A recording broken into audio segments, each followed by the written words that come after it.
आप देख रहे हैं एशिया टाइम्स। मैं हूं अशरफ अली बस्तवी। मेरे साथ इस वक्त प्रोफेसर इजहार खान साहब इस वक्त मौजूद हैं। आपने एआईएम की जो कॉन्फ्रेंस यहाँ पर राजस्थान में जयपुर में हुई है उसमें आपने शिरकत की और इंटरनेशनल एजुकेशन पर आपने बात की है।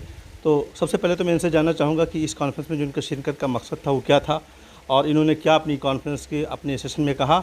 दूसरे कि ये इंटरनेशनल एजुकेशन पर काम करते हैं लगातार, इनका अपना एक तरह से बड़ा काम है और वहाँ पर जो बच्चे बाहर हिंदुस्तान से पढ़ते हैं उनके लिए बेहतर तालीमी मौक़े क्या हैं बाहर, उस पर काम कर रहे हैं, तो उस पर भी हम बात करेंगे। तो सबसे पहले बहुत बहुत शुक्रिया आपका कि आपने मुझे वक्त दिया। मुझे बताइए कि आप राजस्थान जयपुर में इस वक्त हम बैठे हुए हैं और यहाँ पर जो एआईएम की जो कॉन्फ्रेंस यहाँ पर जेएलएन कैंपस में हो रही है, आपने उसमें शिरकत की है और आपने इंटरनेशनल एजुकेशन पर बात की है।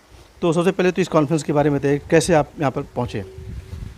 शुक्रिया अशरफ साहब। मुझे इनविटेशन था आज़म बेग साहब की तरफ से, जो जेएलएन के चेयरमैन हैं, फाउंडर हैं, और मुझे यहाँ पर इनवाइट किया कि जयपुर में ऐसी ऐसी कॉन्फ्रेंस हो रही है, आप मधु हैं। तो मैं एज अ इन्वाइटी यहाँ पर आया और मैंने इंटरनेशनल एजुकेशन, जो मेरा टॉपिक है, जो मेरा फील्ड है, उस पर मैंने यहाँ बात की।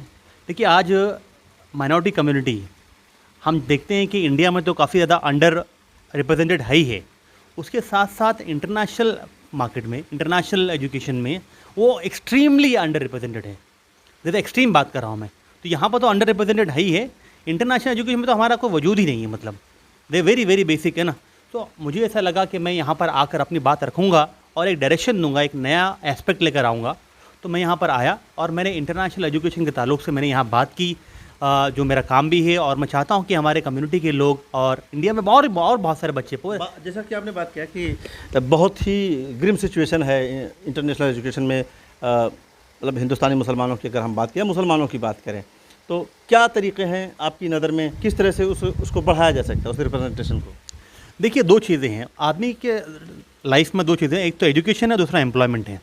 अब आप सिनेरियो देखेंगे एजुकेशन का और एम्प्लॉयमेंट का। एम्प्लॉयमेंट में तो लोग जो भी लेबर क्लास में हैं, इंडियन जो मुस्लिम्स हैं, है ना, वो तो पहुंच रहे हैं, दुबई पहुंच रहे हैं, सऊदी पहुंच रहे हैं, सब जगह पहुंच रहे हैं, जो लेबर जॉब कर रहे हैं, मगर क्वालिफाइड लोग नहीं हैं। अब जो तरीका जो ये है कि हम जाकर, जो बच्चे कैपेबल हैं, जो जाना चाहते हैं, ड्रीम है उनका बाहर जाने का, तो बाहर पढ़ने के मौके बहुत सारे हैं। बच्चे जाएँ, वहाँ पर पढ़ें और वहाँ से तालीम हासिल करके फिर ग्लोबली एक अपना नेटवर्क बनाएं। बिकॉज जो आज की कम्युनिटी जो मतलब है, एक माइनॉरिटीज़ जो हैं, वो अंडर रिप्रेजेंटेड है इंटरनेशनल मार्केट में, स्पेशली मुस्लिम कम्युनिटी। अब एजुकेशन ही एक मेन स्ट्रीम ज़रिया बन सकता है उनके लिए, अपनी तालीम को मुकम्मल करके अपने आप को, अपने प्रेजेंस को फेल्ट कराएं।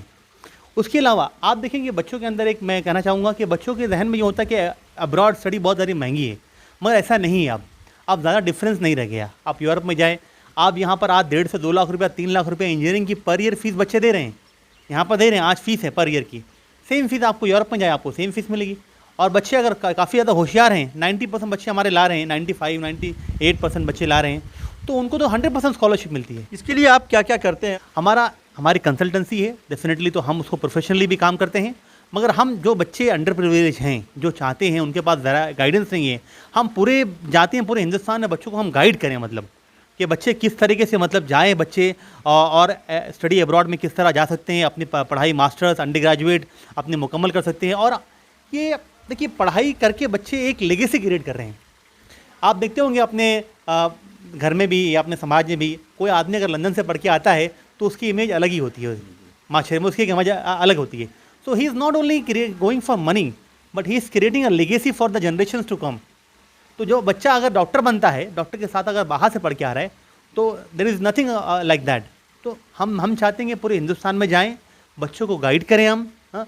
और जो माइनॉरिटीज़ हैं, जो अंडर प्रिविलेज बच्चे हैं, उनको भी गाइड करें, और उनको मतलब चाहते हैं कि मतलब वो एजुकेशन में, इंटरनेशनल मार्केट में। और इंडियन गवर्नमेंट, आप देखेंगे जो मैंने अपनी बात में कहा, NEP 2020 में ये है, इंडिया का एजेंडा है कि बाई 2024 इंडिया चाहती है कि इंडिया के अंदर 5 लाख बच्चे पढ़ने के लिए आएँ, उसके साथ साथ बच्चे बाहर भी पढ़ने के लिए जाएँ।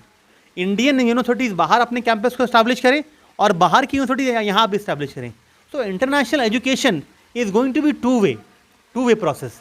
बाहर के लोग यहाँ भी आएंगे और यहाँ के लोग बाहर भी जाएंगे, आगे आप देखेंगे, तो ज़्यादा गैप बचेगा नहीं। तो ये bye international education I don't only mean कि बच्चे बाहर जाएँ, बच्चे वहाँ से भी यहाँ पे आएँ।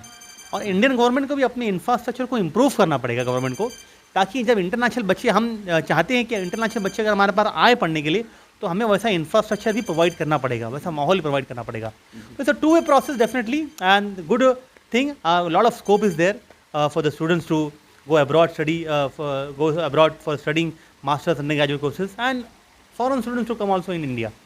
तो बहुत बहुत शुक्रिया। ये थे इजहार खान साहब जो बता रहे थे कि जो लोग हिंदुस्तान की मुख्तलिफ यूनिवर्सिटियों में पढ़ते हैं और ख़ासतौर से प्राइवेट कॉलेजेस में पढ़ते हैं, बहुत मोटी फ़ीस देनी पड़ती है, उतनी फ़ीस में वो बाहर जा कर के पढ़ सकते हैं।